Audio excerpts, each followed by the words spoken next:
وقت وہ ذیشان گیا، ساتھ ہی منشی رحمت کا قلم دان گیا، لے خبر جلد کے غیروں کی طرف دھیان گیا، میرے مولا میرے آقا تیرے قربان گیا، آہ وہ آنکھ کی ناکام تمنا نہیں رہی، ہائے وہ دل جو تیرے در سے پرارمان گیا، دل ہے وہ دل جو تیری یاد سے معمور رہا، سر ہے وہ سر جو تیرے قدموں پہ قربان گیا، انہیں جانا انہیں مانا نہ رکھا غیر سے کام، انہیں جانا انہیں مانا نہ رکھا غیر سے کام، للہ الحمد میں دنیا سے مسلمان گیا۔ آج ہم سب پھر ایک مرتبہ عرس قاسمی کے موقع پر 99 عرس میں حاضر ہیں۔ انشاءاللہ تبارک و تعالی آئندہ سال 100 سالہ جشن کی برکتیں ہم سب حضور سید اشرف حاصل کریں گے۔ تھوڑا سا وقت ہے، مختصر سے وقت میں صرف ایک بات آپ سے عرض کرنے کی سعادت حاصل کرنی ہے۔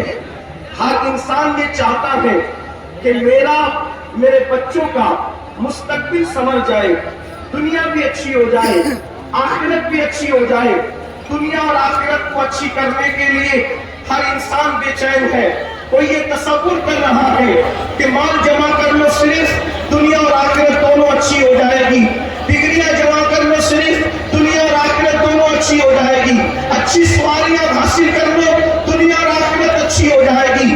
یاد رکھیے، انسان چاہے جو کر لے اپنی دنیا اور آخرت کو اس وقت تک کہ وہ سنوار نہیں سکتا جب تک کہ اپنے دل کو نہ سنوارے، اس لیے کہ انسان کے سینے میں تو دھڑکتا ہوا دل ہے، جب تک انسان کا دل نہیں سمجھ جاتا انسان نہیں سمجھ سکتا، اور جب انسان نہیں سمجھ سکتا تو نہ اس کی دنیا سمجھ سکتی ہے نہ اس کی آخرت سمجھ سکتی ہے۔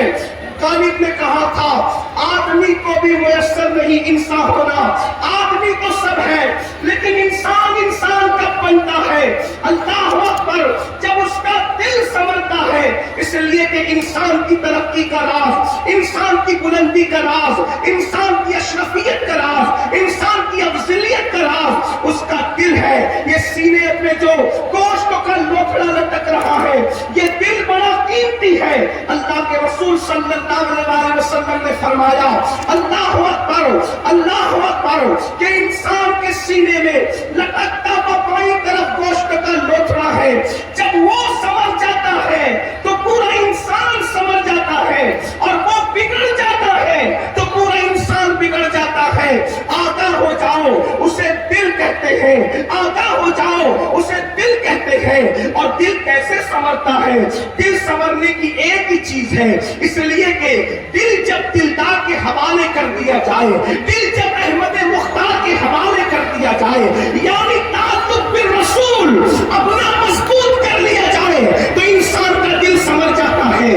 دل تو محبت کرنا جانتا ہے، دل تو پیار کرنا جانتا ہے، دل تو الفت کرنا جانتا ہے۔ کسی کا دل کسی حسن سے پیار کرتا ہے، کسی حسین سے پیار کرتا ہے، کسی کا دل کاموں سے پیار کرتا ہے، کسی کا دل گناہوں سے پیار کرتا ہے۔ یاد رکھنا، صرف پیار دل کو سنوار نہیں سکتا، بلکہ اس کا پیار، جس کا پیار عبادت ہے، جس سے پیار کا حکم ہے، جس سے محبت کا حکم ہے، جب انسان اس سے پیار کرتا ہے تو انسان کا دل سمجھ جاتا ہے، اور تعلق بالرسول جب مضبوط ہو جاتا ہے تو انسان کا دل سمجھ جاتا ہے۔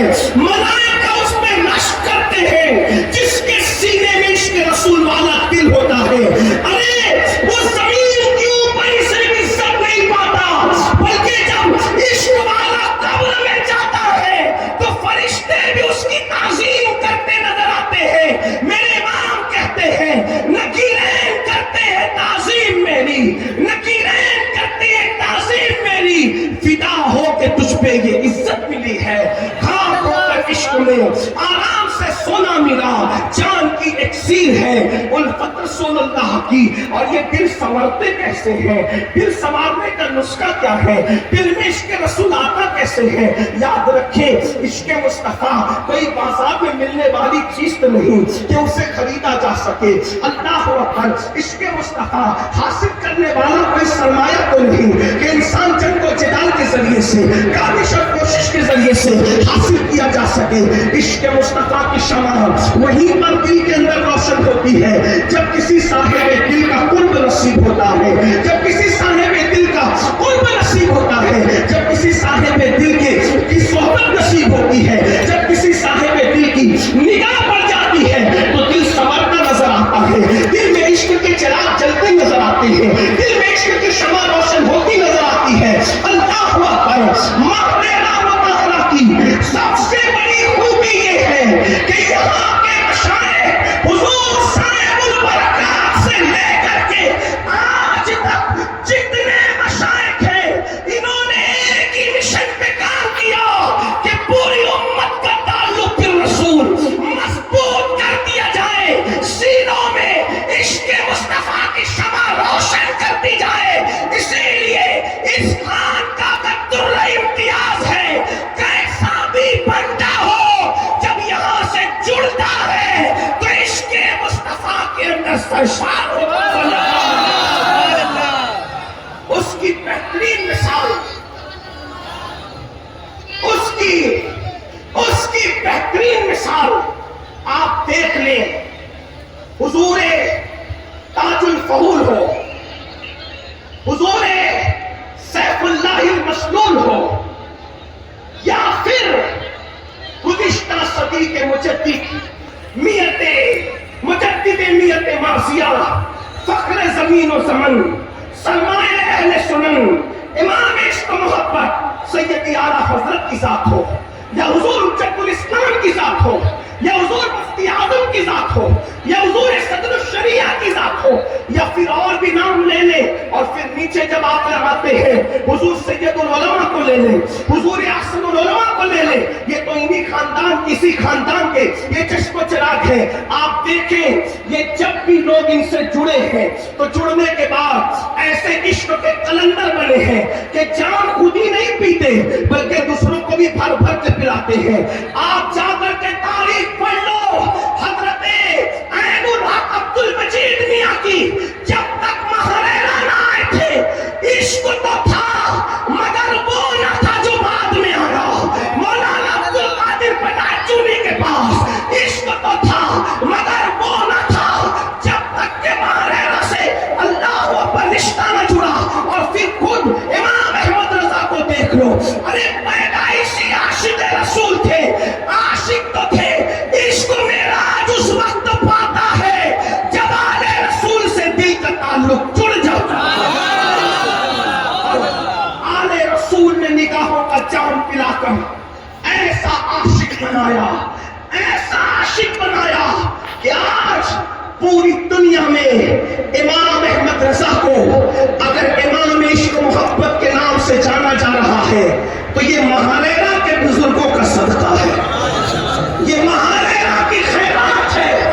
اس لیے کہ امام احمد رضا تو یہاں آنے سے پہلے بھی شاعری کرتے تھے، یہاں آنے سے پہلے بھی قلم چلاتے تھے، لیکن آنے سے پہلے کا قلم دیکھو اور آنے کے بعد کا قلم دیکھو تو آپ کو فرق نظر آئے گا کہ جب آل رسول سے دل کے تار جڑے تو پھر باتیں کیسی گئی ہیں، کہتے ہیں جان ہے عشق مصطفیٰ، روز وضو کرے خدا، جس کو ہو درد کا مزہ، نازے دوا اٹھائے کیوں، کیا مزے میں کہتے ہیں اللہ اکبر اس ذات کو جسے احمد رضا کہتے ہیں۔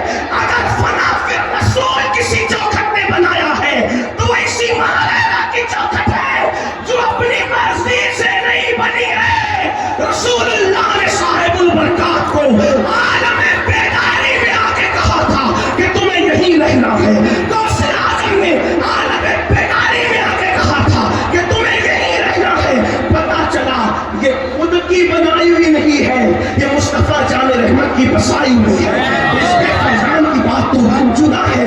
امام احمد رضا قدر مزے میں عشق رسول کا جام یوں پلاتے ہیں، وہ گل ہے لبہائے نازک ان کے، وہ گل ہے لبہائے نازک ان کے، ہزار جھڑتے ہیں پھول جن سے گلاب گلشن میں دیکھے بلبل، یہ دیکھ گلشن گلاب میں ہے۔ اللہ اکبر، ارے کوئی تو بات تھی، 108 علوم و فنون کا ماہر مجدد جب مہریرا کی گلیوں میں آتا تھا تو ننگے پیر چلتا نظر آتا ہے۔ گلی میں امام احمد رضا ننگے پیر چلے ہیں، یہ وہی گلیاں ماہرہ مطہرہ کی ہیں۔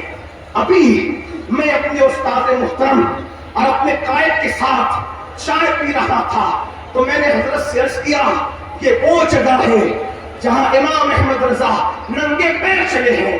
تو حضرت نے مجھے جملہ کہا کہ بیٹا ماہرہ کو بصارت سے دیکھنے کی ضرورت نہیں ہے، ماہرہ دیکھنے کے لیے بصارت نہیں چاہیے، ماہرہ کو دیکھنے کے لیے بصیرت کی ضرورت ہے۔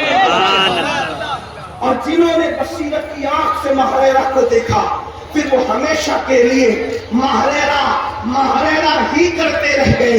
تو یاد رکھیے یہ ماہرہ وہ ہے جس نے دلوں کا تعلق عشق رسول کے حوالے سے جوڑا ہے، اور تقریباً الحمدللہ کم و بیش 4 صدیاں بیت رہی ہیں ماہرہ مطہرہ کو، اور اگر اوپر دیکھا جائے تو تقریباً اللہ اکبر 800 صدیاں اس خاندان کی بیت رہی ہے، دین مدین کی خدمت کرتے ہوئے میر سجد محمد دعوت الصغریٰ سے لے کر حضور احسن العلماء تک جب آپ نیچے نیچے آئیں گے ایک ہی کام کیا، اللہ اکبر، عشق مصطفیٰ کا جام پلایا، عشق مصطفیٰ کا جام پلایا، اور آج بھی ماہرہ کے میخانے سے عشق مصطفیٰ کا جام بٹ رہا ہے۔ اور ہم یہ شکر کے ساتھ فخر کے ساتھ کہتے ہیں کہ کل بھی ماہرہ کے مشائخ نے دلوں کو سنوارا تھا، اور آج بھی ماہرہ کے مشائخ جیب پر نہیں بلکہ دل پر نظر رکھے ہوئے ہیں، جس کے اثرات ہم دیکھ رہے ہیں۔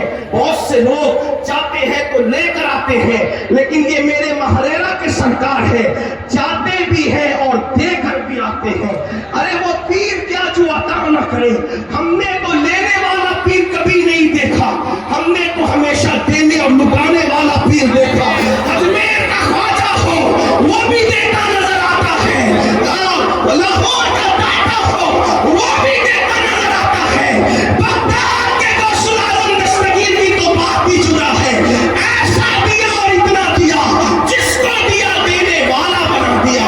پتہ چلا آج بھی یہاں خانقاہی روایات زندہ ہے۔ بس آخری بات عرض کر کے، چونکہ میرا 15 منٹ کا وقت پورا ہوتا ہے اور حضور سیدی رفیق ملت نے پہلی مرتبہ مجھے وقت کا پابند کیا ہے، تو میں بالکل اپنے وقت پر اپنی گفتگو کو مکمل کروں گا۔ میرے آقا علیہ الصلوۃ والتسلیم کے دیوانوں، دنیا اور آخرت کا سنورنا دل کے سنورنے پر ہے۔ اپنے دل کا تعلق مصطفیٰ جان رحمت سے جوڑیے۔ کس کس کو دل دیتے ہو، کس کس کو حضور کے عشق کا دعویٰ کرتے ہو اور موبائل کی اسکرین پر ہیرو کی تصویر رکھتے ہو؟